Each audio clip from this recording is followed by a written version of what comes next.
And today's stories basically of Friday's Heroes and Employee of the Week and Good Samaritan awards are really about being the most important person dealing with the situation when these incidents occurred. Because we live in a world that has peril and crisis and human despair. And today's stories are basically about that and how some of the employees of the city, both folks that work in that world as fire, paramedic responders, first responders, and folks that don't work in the world from solid waste have the opportunity to rise to the occasion, as well as Good Samaritan. So we're going to start today with our Employee of the Week. And the Employee of the Week, we're going to then go to Friday's Heroes and our employee, and then ultimately the Good Samaritan, Nikki McGrath for Michael and her son Michael and her husband Michael. So the Employee of the Week is Gary Ortigaga. Gary, you want to come on up with your folks from Solid Waste?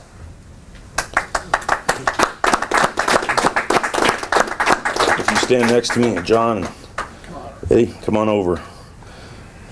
So today we're recognizing Gary Urtiaga, a driver with the Solid Waste Management Department, for rushing to the aid of a resident. And this is a story of peril, basically. As he was on his route, he saw a woman fall, and the woman was taking her recycling cart back from the curb into her house or her garage, and she fell and she broke her wrist. So immediately, Gary jumped into action, and he safely pulled his truck over when he was doing his route, called it into dispatch, and then rushed to the woman to render aid. And Solid Waste dispatch team was advised to call emergency services while Gary tended to the injured woman. While waiting for medical help to arrive, Gary calmed and comforted the woman, and he never really left her side. And of course, that's a pretty scary time for folks that are laying there on the ground with an injury. And even after assistance arrived, Gary stayed with the woman until he knew she was okay and safely on her way to getting medical treatment.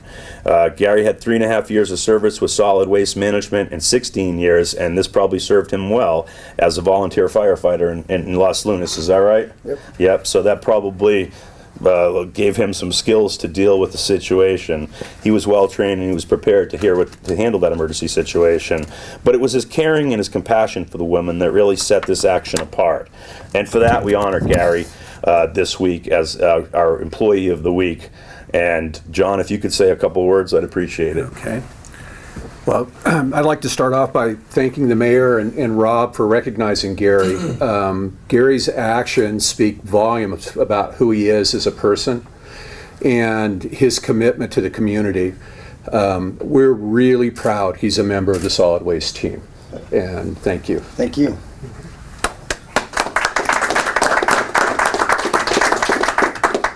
Gary, we have a small token of our appreciation, which is a certificate for you and a letter that will go into your employee file recognizing this outstanding act on your behalf, as well as a mug. So thank you so much, and I think John's right. Our team over at Solid Waste is great. I mean, it's kind of interesting that you're out there, handling the task in solid waste, but then you're an ambassador for the city and you're providing emergency medical services, to this poor lady that fell. So that's a really good guy and a good employee as well. Thanks so much. Thank you.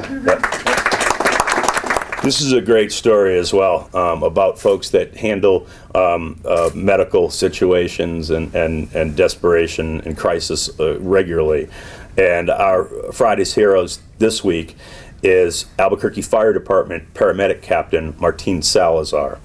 Captain Salazar is being recognized because of his actions to prevent a severe allergic reaction to this fine young man, Jaron Davis, and preventing him from going into a shock situation. On the first day of this year's Balloon Fiesta, Martin Salazar was working at AFD's booth. That morning, Mom, Cat Otero, and Jaron went up to AFD's booth looking for some information on where they could purchase allergy medicine because things were deteriorating for Jaron. Jaron, who had severe allergies, was experiencing an episode that was causing him to swell and break into hives. And Captain Salazar noticed that was happening to Jaron, and he noticed the symptoms, and he took action immediately. He walked over to Cat and Jaron, and he walked him over to the Loveless Clinic booth where they were able to receive immediate medical attention. And then while walking them over, he was obviously observing Jaron, and he was obtaining important medical history to provide the medical team at the Loveless Clinic that type of information and symptom information that would be helpful in diagnosis and treatment. And that medical information was presented to Loveless, and they were quickly able to provide treatment to Jaron for the allergy symptoms and for a minor asthma attack that he was experiencing as well. So after the treatment, Loveless doctors released Jaron, and they advised him and his mom to make an appointment with his regular doctor for follow-up. And Kat did that, and at the appointment a few days later, Jaron's allergist told the mom and Jaron that actually those symptoms were quite severe, and without prompt action by Captain Salazar, Jaron would have gone into life-threatening anaphylactic shock. So Jaron and his mother, Kat, visit the Balloon Fiesta each year, and they continue to go back. I guess hopefully we'll see you there next year as well. But they do that knowing that there is a tradition of our Albuquerque Fire Department and our first responders of being there if things do happen. And for that compassion and great skill and hard work by Captain Salazar jumping into action, we want to salute you, Captain, and say thanks so much. Chief's going to say a couple of words, and then, Kat, if you'd like to say something, feel free to do that, or Jaron.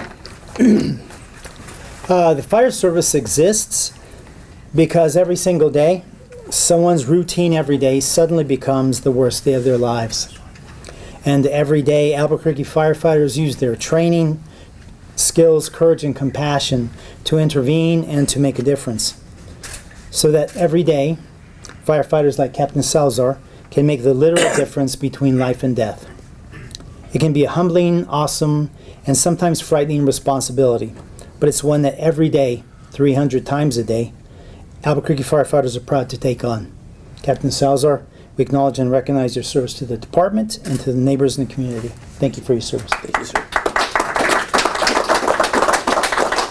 And I have the specially commissioned Friday's Heroes medallion for you, Captain, and hopefully, I know you guys like those kinds of things, and hopefully you'll display that proudly. For Kat and Jaron, I've got you guys some passes for the biopark, the zoo, so you guys go down there, have a good time. I hear that you very supportive of police officers and thanking them, and fire officers and paramedics and that kind of stuff. Is that right?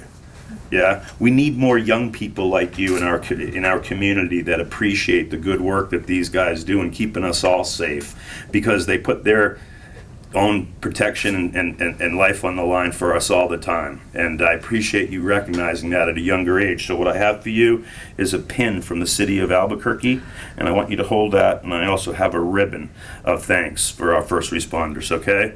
We're proud to have you here, Jarrett. Okay? Thanks so much. If you'd like to say something, Kat, if you would, that's fine, and if you don't want to, that's okay too. No, we're just really thankful. We didn't realize how severe and life-threatening it was, and so it's really, without him, he's my everything, and being a single mom, it's rough. So, but no, we thank you for your quick action. So. Thanks, Kat. Thanks, Jared. This is the Good Samaritan Award, and Nikki McGrath is with us, as well as Officer Drobick. And it's last but certainly not least in recognizing some really great work by our community in this case. And I want to thank Nikki and her husband Michael F. and her son Michael T. For what they did in this particular incident, as they were basically at Arroyo del Oso Park several months ago. I believe it was July, and they thought that they were witnessing a domestic violence situation. And I don't know if we've all had that experience, but a lot of us have. I know I have, and it's always difficult to see a female in distress. You don't know what's going on. Should I get involved? Shouldn't I get involved? Those are the things that go through your mind really quick. And what happened in this case is they began to see that, what looked like a heated argument between a man and a woman. And the argument seemed so intense that Nikki and Michael, they went into action, and they went up to the woman and they called the police department to have officers respond. And when they approached the woman, they asked if she needed help, and they actually offered to drive her away from the situation to the nearest APD substation. And the woman agreed. And when they arrived at the substation, they stayed and waited with the woman until a responding officer was there. Officer Drobick appeared as well as the first responding officer. And they sat next to the woman and they encouraged her and comforted her until help arrived. And after some investigation by Officer Drobick, it appeared that the situation wasn't what most people thought, which was domestic violence, but it was more a situation where the woman had attempted suicide. And that's what was what was leading to it. Exactly. Yeah. Once that was discovered, Officer Drobick, who's one of our best APD officers, I've had the pleasure of working with him and talking with him and seeing him in action. I'm in no doubt that he got right to the bottom of this and figured it out and provided the necessary response and help, that he was able to call for medical transport. And a lot of that has to do with crisis intervention training that we provide. We live in a world now where there is so much mental health, behavioral health type problems, and people experiencing them around us. We wonder what's happening sometimes. And Simon was able to basically use those CIT skills to intervene in this situation and, provide the necessary medical and mental health services that she desperately needed.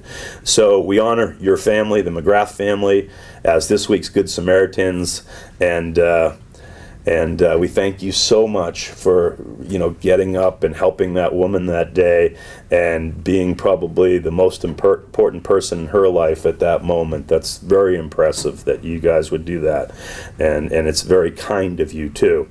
And as it relates to that kindness, 11 months ago, Mayor Barry announced the Albuquerque Kindness Campaign, and it's kind of a goal that we had about getting an app from social media, the phone, and being able to log 1 million acts of kindness in the Albuquerque area. So we're going to be able to put 3 more up on the board today for all this, and Melissa's going to do that for us right now as we speak. We're actually up to 459,757. So thanks for getting us to 756. I'd also like to take this time to track, our employee of the week and good, as well as Friday's hero that we're also putting in there. So with that, I want to say thank you so much, Nikki. Thank you. You bet. And Simon, if you'd like to say Sure, a couple yeah. of words. Well, first of all, that was a call that came in to dispatch. It seemed like to be a domestic violence call, and so many times the police department would receive a call, hey, there's a baby walking down the freeway, but I don't have time to stop. Well, Nikki and her family actually stopped and got involved, and that really impressed me. So it did look at face value as a domestic violence situation, because the guy was chasing the girl around, and you saw that and recognized somebody was in distress, and you stuck around. Most people don't; they just call 911 and they move on. But you stuck around. I thought it was very touching that you stayed. Also, during the investigation, it turned out that she was suicidal, and she had attempted suicide, and that's why the boyfriend was trying to get a hold of her. So you and your family sticking around, really amazing. Helped me out a lot to find out what was going on. You comforted her, and then at when I actually arrived, she didn't want to be around anybody in uniform, and you kind of saw that, and we kind of backed off, and you kept talking to her. Super impressive. The community get involved, and you and your family get involved just blew me away. So, thank you so much. Thank you. Thank you, Nikki. Thank you. Would you like to say some things, please? I just want to say, I love my Albuquerque Police Department. I was born and raised here, Awesome. and I think that they are an awesome group of men and women. And he arrived, and he recognized, he arrived in his uniform, and the girl she was saying, I don't want the cops, I don't want any police officers, they're the ones who are going to get me in trouble. And I said, and so I talked her down, and he arrived, and he saw that, and I said, who am I to talk to a police officer? And I said, is it okay if I sit with her, because she's a little bit upset right now? And he said, oh yeah, please feel free. So he let me in on that moment, at that legal moment. And it allowed him to sort of make a little connection with her while I was still there. You bet. And then I was able to walk away and leave her in good hands. Absolutely. Yeah, you did an awesome job. And Thank she you. wouldn't have been in good hands if you didn't make that call. So. Yeah, thank you. Your family is very selfless. Thank you so much. Thank you. Bet. And I have a small token of our appreciation, which is the Good Samaritan Award for Thank you. yourself and your son and your husband. I have 3 City of Albuquerque pins, and for your son, I have some bio passes for him as well, so that hopefully you guys can all enjoy a day at the zoo. Thank you so much. Thank for your you so kindness. much, Thank and it you was so very nice much. talking with you out there as well. Yes, thank you. Okay. Again.